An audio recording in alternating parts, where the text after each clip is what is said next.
देखें बोर्ड पर क्वेश्चन है आपका, following is the balance sheet of Nupur limited. Nupur limited की 2 साल की बैलेंस शीट दी है। क्या फिगर दिए है यहाँ पर? 31 मार्च 2019 और 31 मार्च 2020 की बैलेंस शीट है। आइटम चेक करें। इक्विटी शेयर कैपिटल दे रखी है 2.5 लाख ही है 2020 में भी। रिजर्व 1 लाख था, 1,10,000 हो गया। सरप्लस 20,000 था, 16,000 रह गया। लॉन्ग टर्म लोन 2019 में नहीं था, 2020 का 50,000 है। क्रेडिटर है 79 और 86,000 और प्रोविजन फॉर टैक्सेशन दे रखा है। बैलेंस शीट हो गई आपकी 4,71,500 और यहाँ पर 5,27,000। एसेट साइड में लैंड एंड बिल्डिंग है, प्लांट एंड मशीनरी है, अदर फिक्स्ड एसेट है, इन्वेस्टमेंट है, डेटर्स है, क्लोजिंग स्टॉक है और कैश एट बैंक है। एडिशनल इन्फॉर्मेशन में आपको एक फिगर दी है कि machinery book value of ₹7,500 was sold at a loss of ₹1,500, मतलब 7,500 रुपये पुस्तक मूल्य वाली संपत्ति का 1,500 रुपये की हानि पर बेचान किया गया। Investment costing ₹5,000 was sold for ₹6,000, 5,000 रुपये लागत वाले विनियोगों को 6,000 रुपये में बेचा गया। Provision for tax made 6,000, taxation के लिए प्रोविजन बनाया 6,000 रुपये का। और dividend ₹15,000 was paid during the year, लाभांश का 15,000 रुपये का गत वर्ष में भुगतान किया गया। Depreciation charge down, depreciation charge किया लैंड एंड बिल्डिंग पर 2,500 रुपये और प्लांट एंड मशीनरी पर 10,000 का। आपको कहा है फंड फ्लो स्टेटमेंट बनाए। देखें इसका solution. Fund flow statement 4 step में जाके आपका क्वेश्चन कंप्लीट होता है। फर्स्ट स्टेप है उसमें आपका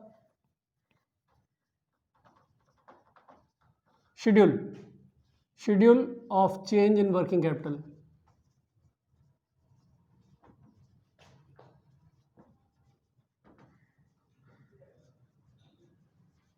कार्यशील पूंजी में परिवर्तन की अनुसूची।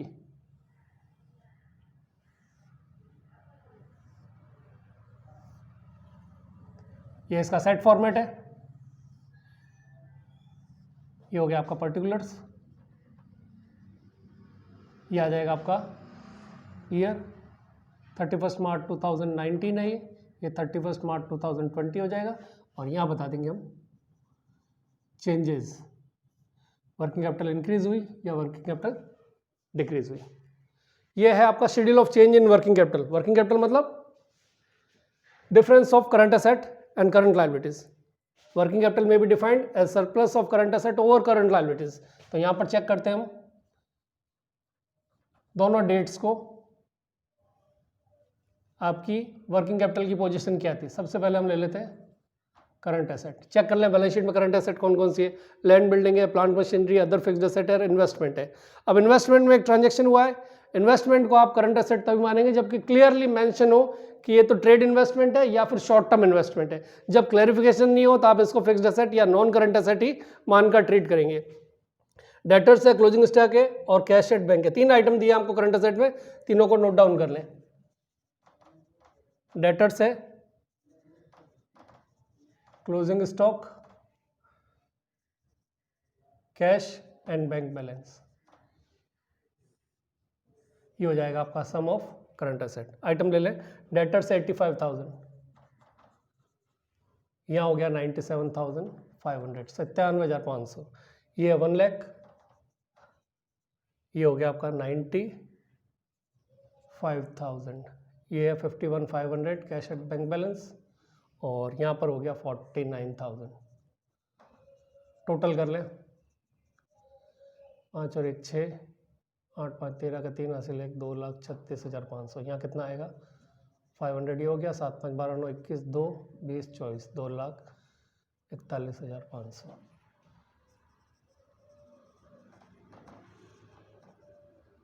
करंट लायबिलिटीज ले लें। लायबिलिटी साइड आपने चेक की, इक्विटी शेयर कैपिटल है, रिजर्व एंड सरप्लस है, लॉन्ग टर्म लोन है। तो ये सारा आइटम तो हो गया आपके नॉन करंट लायबिलिटीज। ये 2 आइटम है आपके क्रेडिटर्स और प्रोविजन फॉर टैक्सेशन।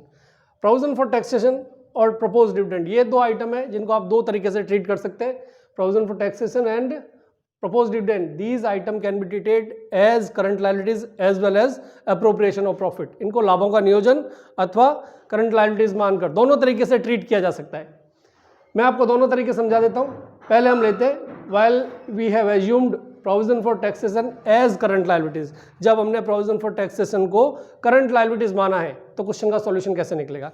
बेसिकली जब आपको बाउंड नहीं किया हो तो मैं समझता हूँ कि प्रोविजन फॉर टैक्सेशन को करंट लायबिलिटीज मानकर करंट लायबिलिटीज ट्रीट करके जब आप क्वेश्चन का सॉल्यूशन निकालते हैं तो वो काफ़ी आसान हो जाता है। तो देखिए मैं इसको करंट लायबिलिटीज मान रहा हूँ, यहाँ एक नोट लगा देंगे हम, note provision for taxation is treated as current liability. इसको हमने चालू दायित्व माना है, तो करंट लायबिलिटीज माना है तो इसको आप शेड्यूल में ले लें। Creditors provision for taxation, creditors हैं आपके 79,000, 86,000, यहाँ है 22,500 और ये 15,000, 15,000 टोटल कर लें, ये हो जाएगा आपका करंट लायबिलिटीज। 500, 9 और 2 11, 8 और 2 10, 1,01,500, 6 5 11, 9 और 1 10, 1,01,000। करंट असेट करंट लायबिलिटीज आ गई। Now we will calculate working capital for both period. Working capital A minus B, A current asset, B current liability, दोनों का डिफरेंस चेक कर ले। इसमें से 1,01,500 घटाया तो कितना आएगा भाई? 36 में 15 को 1,35,000, 1,35,000।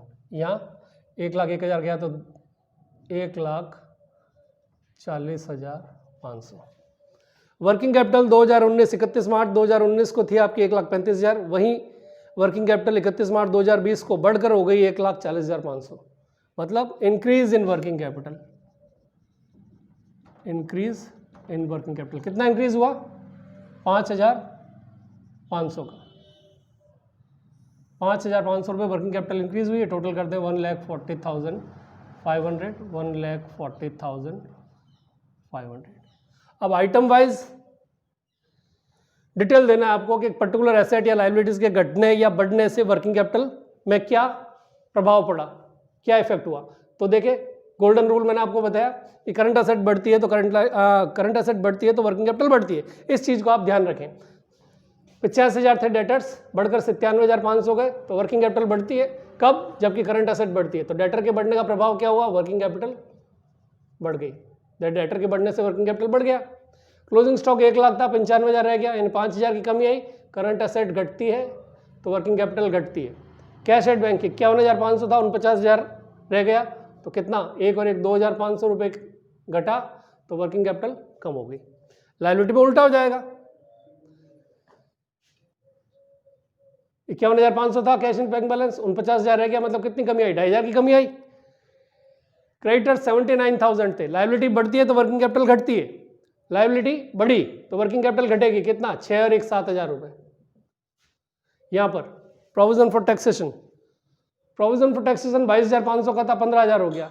करंट लायबिलिटीज घटती है तो वर्किंग कैपिटल बढ़ती है, कितना हो जाएगा? 7,500।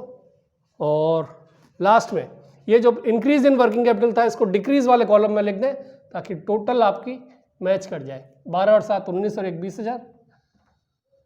यहाँ 5 2 7 और 7 14 और 5 19 और 1 20,000। ये हो गया आपका शेड्यूल।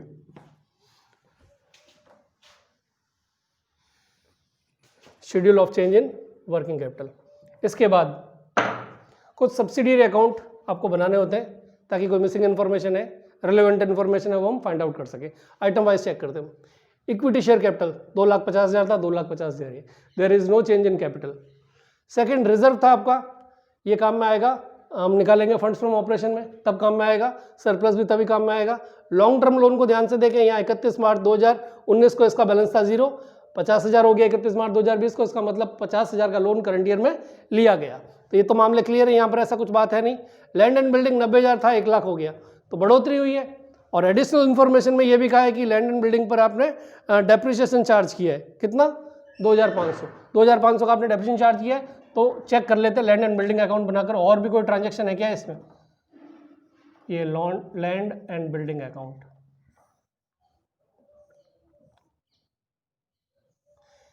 ये अकाउंट हमने बनाया लैंड एंड बिल्डिंग का। लैंड एंड बिल्डिंग का ओपनिंग बैलेंस आपको दिया था 90,000, 90,000 रुपये ओपनिंग बैलेंस था। इन्फॉर्मेशन ये दी है कि लैंड एंड बिल्डिंग पर 2,500 रुपये का आपने डेप्रिसिएशन चार्ज किया, डेप्रिसिएशन चार्ज किया 2,500। तो 90,000 में से 2,500 गए, 87,500, 87,500 इसका बैलेंस होना चाहिए था अगर वहाँ पर कोई और ट्रांजेक्शन नहीं है। तो हमने चेक किया, लैंड एंड बिल्डिंग का क्लोजिंग बैलेंस 1 लाख दिया है, 1 लाख क्लोजिंग बैलेंस दिया है, इसका मतलब ये बैलेंस CD 1 लाख, ये टोटल अब आपकी बन गई 1,02,500। तो यहाँ तो 90,000 ही है, डिफरेंस आ रहा है 12,500 का। तो 12,500 हम क्या मानेंगे, या तो नई लैंड एंड बिल्डिंग परचेज की है या फिर और लैंड एंड बिल्डिंग पर किसी प्रकार का कोई कैपिटल एक्सपेंडिचर किया है, कोई कंस्ट्रक्शन कॉस्ट आई है। तो ये आ जाएगा 12,500। 12,500 का नया लैंड एंड बिल्डिंग आपने परचेज किया है या कोई कैपिटल एक्सपेंडिचर उस पर किया है, जिसके कारण लैंड एंड बिल्डिंग की कैपिटल वैल्यू में बढ़ोतरी हुई है। लैंड बिल्डिंग के बाद प्लांट एंड मशीनरी, 1,05,000 का प्लांट था आपके पास, 1,38,000 रुपये का हो गया। तो देखने पर ग्राउंड लेवल पर तो ये लग रहा है कि कुछ परचेज हुआ है। अब चेक करते हैं कोई additional information plant and machinery से रिलेटेड है क्या। प्लांट एंड मशीनरी पर एक तो डेप्रिसिएशन चार्ज हुआ है, दूसरा इन्फॉर्मेशन आपको दिया है कि एक मशीनरी जिसकी बुक वैल्यू 7,500 थी उसको 1,500 के लॉस पर सेल किया। तो ये दोनों आइटम हमें एडजस्ट करने होंगे। चेक करते हैं प्लांट एंड मशीनरी अकाउंट बनाकर, ये plant and machinery account, net purchase कितना है वो हम चेक कर लेते हैं। प्लांट एंड मशीनरी अकाउंट बनाया ये हमने, जो फिगर आपको दिए फीड करने यहाँ पर। सबसे पहले आ जाएगा opening balance. Opening balance plant and machinery का था 1,05,000, 1,05,000। पहला ट्रांजेक्शन ये कि मशीनरी जिसकी बुक वैल्यू 7,500 थी उसको आपने 1,500 के लॉस पर सेल किया। 7,500 वाली मशीन को आपने 1,500 के लॉस पर बेचा। मतलब क्या हो गया इसका, बेचने पर 6,000 रुपये मिले। तो एंट्री क्या बनेगी, बैंक अकाउंट डेबिट। बेचने पर लॉस हुआ है तो profit and loss account debit to machinery. तो जितना लॉस हुआ ये आ जाएगा बाय P&L अकाउंट। दिया है आपको 1,500 रुपये का लॉस हुआ, तो 7,500 का क्रेडिट में हिसाब हो गया, निपटान हो गया, डिस्पोज हो गई 7,500 कॉस्ट वाली मशीन।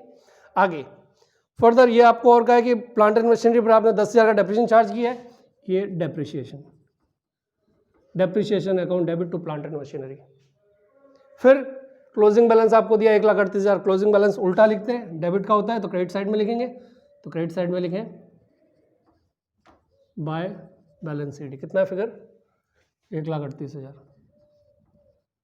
टोटल कर लें ये साइड और घटा के निकाल लें। चूंकि ये साइड आपको दिख रही है कम है, इसका मतलब एडिशनल जो मशीनरी परचेज की गई है उसकी कॉस्ट ये है। टोटल कर लें कितना आ रहा है,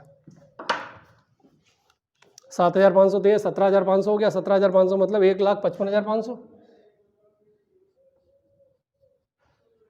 1,55,500 में से 1,05,000 घटाया तो इसका मतलब क्या हो गया, 50,500 रुपये कॉस्ट की मशीन परचेज की गई। चेक कर लें टोटल एक बार, ये 7,500 है, 17,500, 17,500 मतलब 1,55,500, बिल्कुल ठीक है।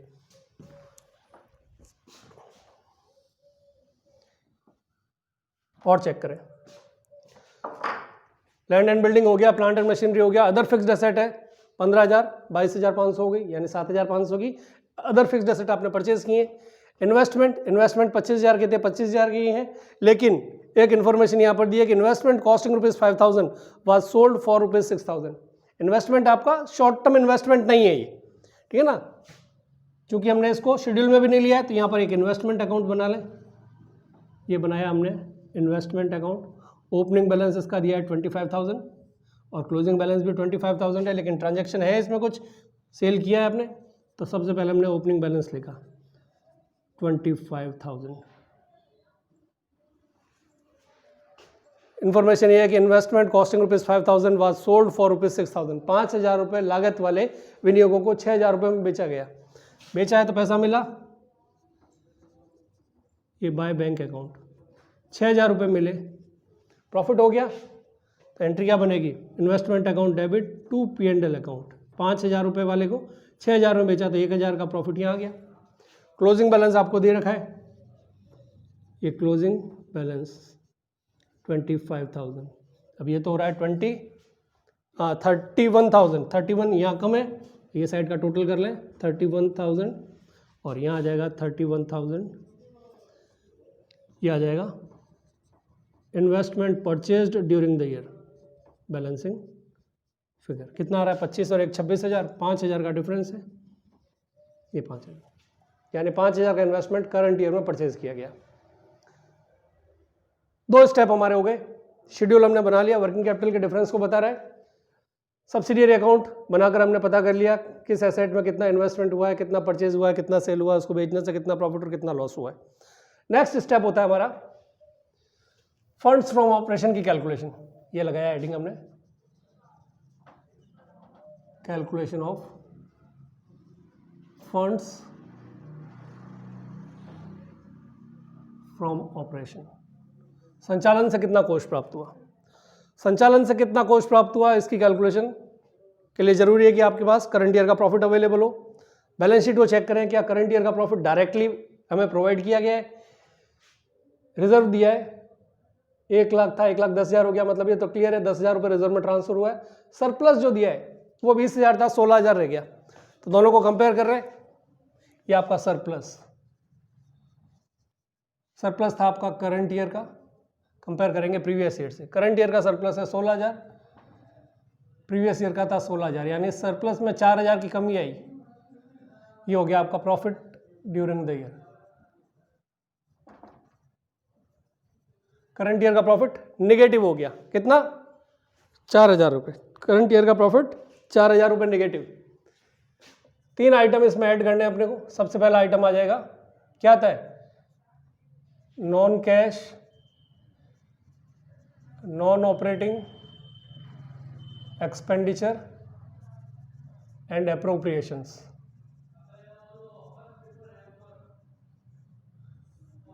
तीनों item one by one check कर लें कौन कौन से नॉन कैश एक्सपेंडिचर और नॉन ऑपरेटिंग एक्सपेंडिचर आपके इनकम स्टेटमेंट में शामिल हुए होंगे। सबसे पहले नॉन कैश में डेप्रिसिएशन, डेप्रिसिएशन दोनों का दे रखा है, एक साथ लिख देते हम। ये डेप्रिसिएशन कितना है, 2,500 और 10,000, ये 2,500 और 10,000, 12,500। डिविडेंड आपने पेमेंट किया 15,000 का।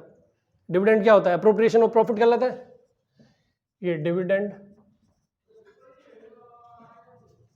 पेड, डिविडेंड पेड आपका है 15,000, 15,000।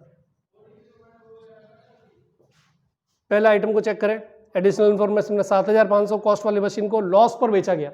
लॉस पर बेचा गया मतलब ये नॉन ऑपरेटिंग एक्सपेंडिचर है। Loss on sale of machinery is treated as non operating expenditure. Loss on sale of क्या है, मशीनरी है 1,500। Second, investment costing ₹5,000 was sold for ₹6,000। 5,000 रुपये वाले इन्वेस्टमेंट को 6,000 रुपये में बेचा तो प्रॉफिट हुआ। ये कहलाएगी आपकी non operating income. Provision for taxation, provision for taxation को हमने क्या है, करंट लायबिलिटीज मान लिया, तो इसको तो छोड़ दें। फिर डिविडेंड वाली बात हो गई, डिविडेंड नहीं लिखा हमने, लिख दिया, और डेप्रिसिएशन चार्ज हमने लिख दिया। और बैलेंस शीट में लिख दो, कोई फिक्टिशियस एसेट तो नहीं है, नहीं है, 3 आइटम ही आएंगे। तो कितना हो गया ये, 27, 28 और 29,000। 29 में से 4 गए, 25,000। ये कहलाएगा आपका funds from operation.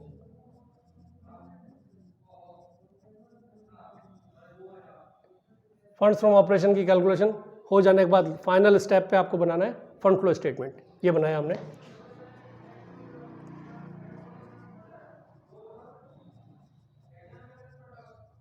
Fund flow statement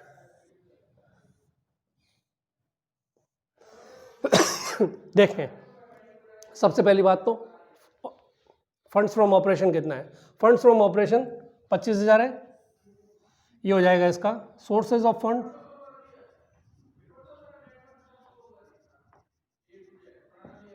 amount ये आ जाएगा यूज या एप्लीकेशन ऑफ फंड अमाउंट। ये हो जाएगा आपका funds from operation.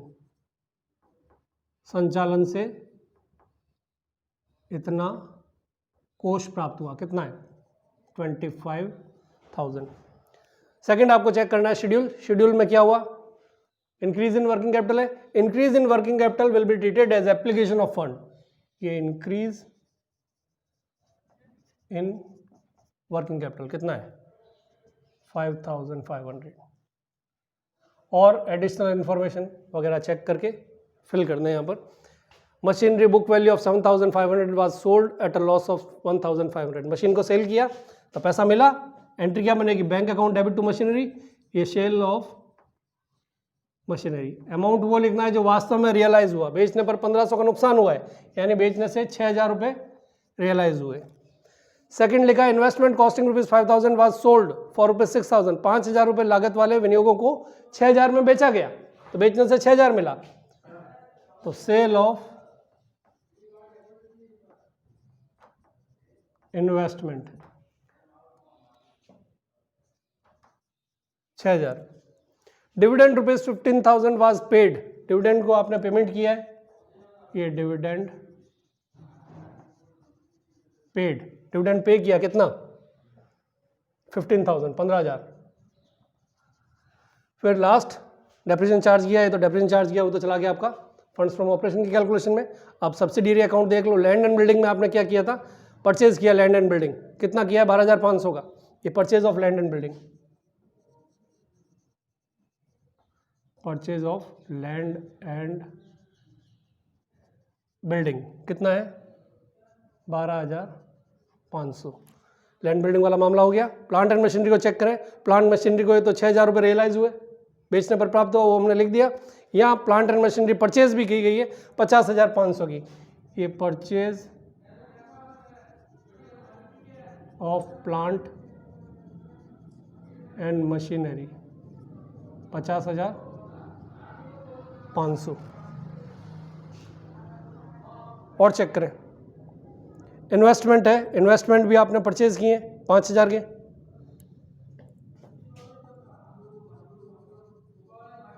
Purchase of investment 5,000, ये भी आ गया। तीनों अकाउंट की इंफॉर्मेशन हमने डाल दी, सेल किया वो 6,000 लिख दिया। और चेक करें बैलेंस शीट को। अच्छा ये आइटम हमारे रह गए, रिजर्व हमने देखो 1 लाख था, 1,10,000 हुआ, ट्रांसफर हुआ, वो चीज़ नहीं लिखी, तो थोड़ा सा करेक्ट करें इसे।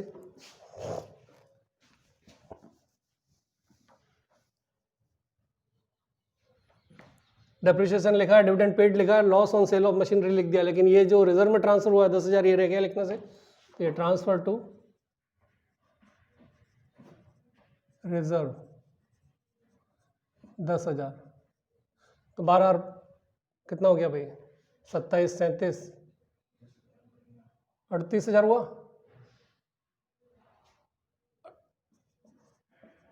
38 मतलब 34,000 रुपये हो गया आपका फंड्स फ्रॉम ऑपरेशन।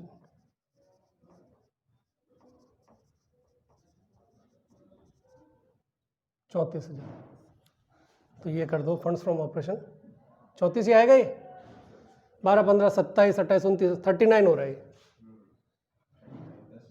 39, तो ये कितना हो जाएगा 35,000, 35,000। अब देखें इक्विटी कैपिटल हो गया, रिजर्व हो गया, सरप्लस हमने चेक कर लिया, लॉन्ग टर्म लोन लिया है, तो लॉन्ग टर्म लोन लिया है तो पैसा आया, लॉन्ग टर्म लोन रेज्ड कितने का लिया है 50,000 का। और कोई आइटम हो तो देख ले, लॉन्ग टर्म लोन हो गया, ये दोनों अपने चले गए शेड्यूल में, लैंड बिल्डिंग हो गया, प्लांट मशीनरी हो गया, अदर फिक्स्ड एसेट 15,000 की 22,500 की हो गई, कोई रिलेवेंट इन्फॉर्मेशन तो है नहीं, इसका मतलब 15,000 से बढ़कर 22,500 हुआ, बढ़ता कब है जब परचेज किया आपने, तो purchase of other fixed asset, purchase of other fixed asset कितना परचेज किया अभी 7,500। अब टोटल मिला लें 50, 62, 62 प्लस 35, ये बनता है आपका 97। यहाँ चेक कर लें 20,500 तो ये हो गया, 1263 ये हो गया, 7, 5, 12,500 ये हो गया। 1,000 का डिफरेंस क्यों है भाई, वापस चेक करें टोटल 15, 5, 20,500 और ये 63 हो रहा है और ये 7, 5, 12,500, 96 कैसे आ रहा है। 1,000 का डिफरेंस चेक करो कहीं पर है, कहाँ गलत लिखा है, 97,000।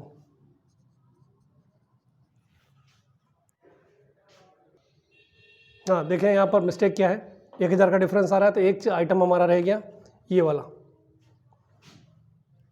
इन्वेस्टमेंट को सेल किया तो ये प्रॉफिट हुआ था 1,000 का, तो 1,000 का जो प्रॉफिट है इन्वेस्टमेंट को सेल करने से, ये नॉन ऑपरेटिंग इनकम है। तो यहाँ थोड़ा सा इसको एडजस्ट करो, लेस करो यहाँ पर, नॉन ऑपरेटिंग इनकम।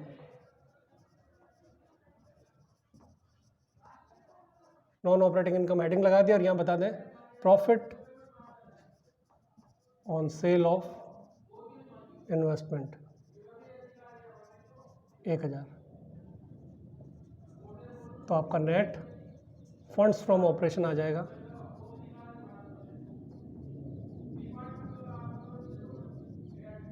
34,000। करेक्ट कर लें इसको, ये 34 हो जाएगा। तो ये टोटल आपका 96,000 और ये 96 तो आ ही रहा था। इस तरह से आपका फंड फ्लो स्टेटमेंट मैच कर जाएगा। ठीक है।